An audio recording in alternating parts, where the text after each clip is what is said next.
cet article a été donc effectué dans le cadre de ma thèse de doctorat.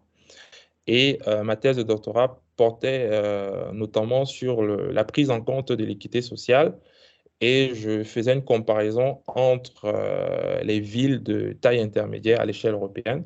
Donc, il y avait la ville donc, de Clermont-Ferrand, la ville de Perpignan, mais également deux villes en Europe, c'est-à-dire la ville de Mons en Belgique et la ville de Norwich en Grande-Bretagne. Donc, l'idée pour moi, c'est de voir comment les questions d'équité sociale étaient prises en compte, notamment par les acteurs, et quelle vision de la justice sociale ces acteurs avaient et comment, après, ces visions s'implémentaient de manière concrète en termes de politique publique. Donc, je faisais une sorte d'analyse comparative entre ces différents terrains d'études. Ça, c'était disons, c'est le point de départ de toute ma recherche. Comme je vous ai expliqué, c'était une thèse de doctorat qui était financée par le syndicat de mise des transports en commun, qui avait donc porté cette question en réalité de justice sociale comme une priorité dans leur politique publique, notamment dans le domaine des transports. Donc, c'était vraiment un point central pour les élus du SMTC en tant que chercheur, dont j'ai souhaité mettre cette question au cœur de ma recherche, notamment dans le domaine des transports. Donc, pour répondre à votre question, je peux dire que ça vient un peu de là, non seulement de mon sujet de recherche, du fait que c'est un sujet de recherche qui était mis en place dans un contexte bien particulier, dans un territoire bien particulier, financé par un acteur qui portait ces valeurs de justice sociale, moi-même portant ces valeurs de justice sociale. Et du coup, il était très intéressant pour nous de réfléchir à sa prise en compte dans les politiques publiques de manière générale et plus particulièrement dans les politiques de mobilité.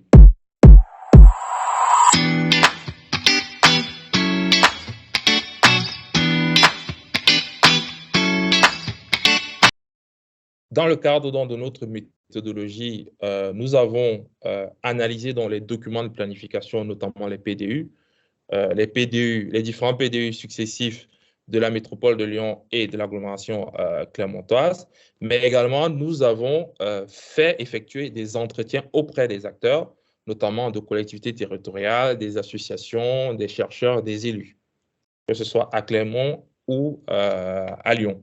Et donc, comment donc, avec disons, ces données-là, comment les analyser? Nous avons utilisé donc une grille d'analyse que nous avons avec nos encadrants et nos co-encadrants. Nous avons mis en place donc une grille d'analyse basée sur les théories de la justice sociale telles que développées donc par les utilitaristes, par John Rawls et par Amartya Sen, qui a développé la théorie des capacités. Donc, qu'est-ce que la théorie utilitariste? En fait, la théorie utilitariste, en fait, se veut maximiser l'utilité globale de la société.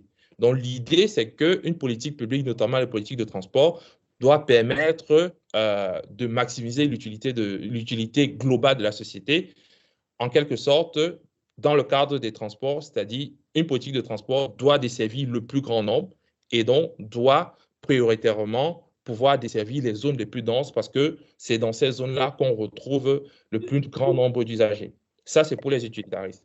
Mais John Rawls, lui, vient critiquer cette théorie utilitariste en disant que non, une politique publique n'a pas uniquement vocation à maximiser l'utilité globale de la société ou à chercher l'utilité globale du plus grand nombre, mais il est également important de tenir compte des plus défavorisés, des plus démunis, notamment ceux qui n'ont pas facilement accès au système de transport, c'est-à-dire des personnes qui vivent en zone périphérique, ou ceux qui ont des faibles moyens, notamment au travers de la tarification solidaire ou au travers de la tarification sociale. Donc, John Rawls met l'accent justement sur ces, entre guillemets, laissés pour compte qui n'ont pas l'opportunité de bénéficier d'une politique publique telle que mise en place par les utilitaristes.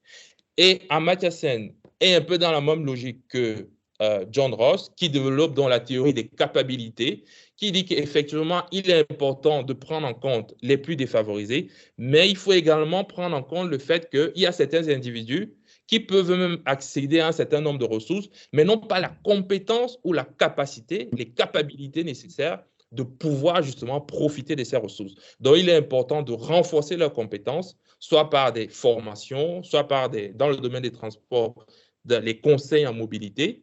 Et il est également important d'adapter le système de transport en commun de telle sorte que ces personnes, justement, qui n'ont pas ces aptitudes-là, ça peut être des aptitudes physiques, de pouvoir emprunter le système de transport, puissent pouvoir l'utiliser. C'est toutes les politiques de mise en accessibilité, par exemple, du système de transport pour les personnes en mobilité réduite, d'analyse, donc utilitarisme, maximisation de l'utilité globale. Donc, ça se manifeste comment dans le système de transport, la desserte des zones les plus denses. La théorie libertarisme égalitaire de Rawls, tenir compte des plus défavorisés, et la théorie d'Amartya Sen, les capacités, renforcer les aptitudes, les compétences des individus. La priorité est davantage donnée sur les théories utilitaristes, en réalité, sur justement le développement du réseau, la desserte des zones les plus denses, parce que c'est ça qui permet d'avoir le plus d'efficacité et le plus de rentabilité, entre guillemets, économique.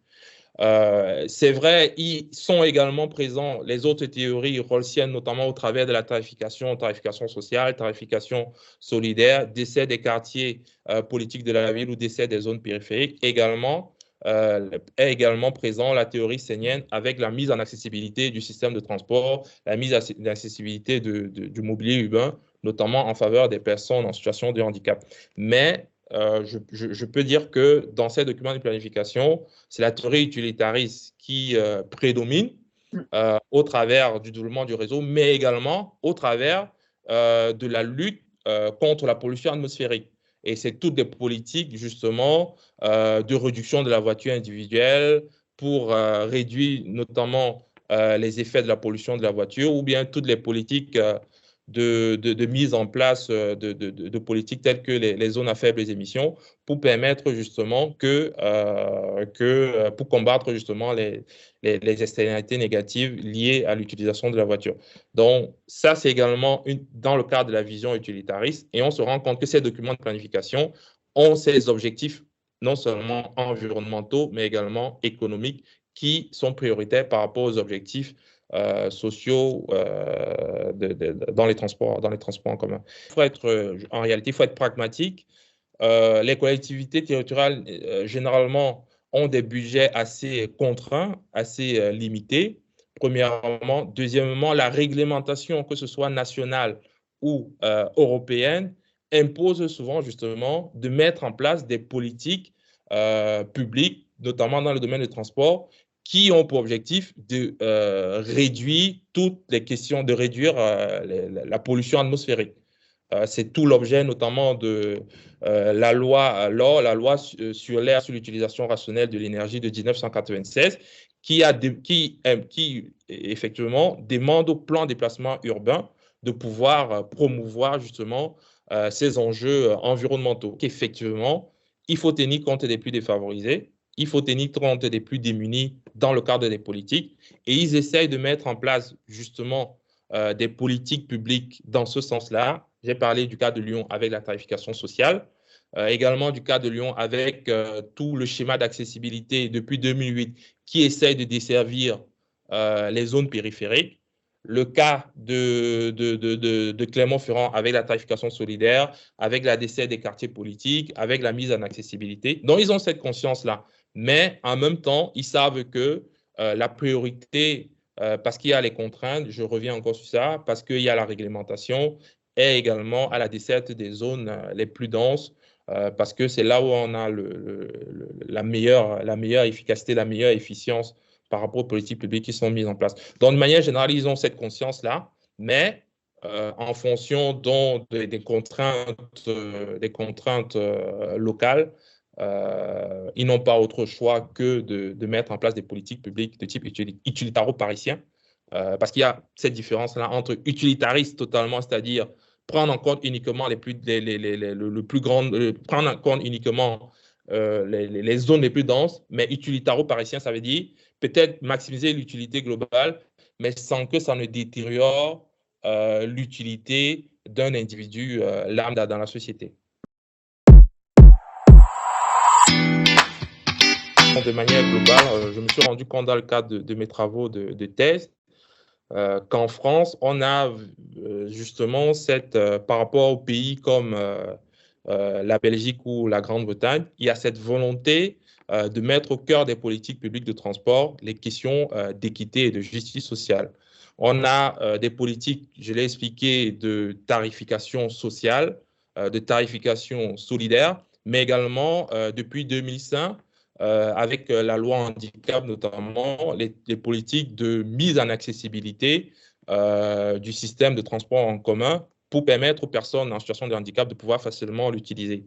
Ce sont des équivalents qu'on ne trouve pas forcément dans les autres pays, notamment en Belgique ou en Grande-Bretagne, où en Grande-Bretagne notamment, c'est un système libéral, en fait, c'est un système ultra-libéral où c'est la loi du marché, c'est la loi de la libre concurrence. Ce sont des opérateurs privés qui fixent eux-mêmes leurs tarifs, leur tarification, et qui ne tiennent pas compte forcément des ménages modestes qui n'ont pas la capacité de pouvoir utiliser, de pouvoir utiliser le système de transport à ces tarifs élevés, fixés par je le précise, fixés par les opérateurs privés. Oui. Alors qu'ici en France, les tarifications sont fixées par la collectivité qui prennent en compte ces ménages modestes. En Grande-Bretagne, par exemple, ce sont les opérateurs privés qui fixent les tarifs en fonction de leur rentabilité économique. Voilà.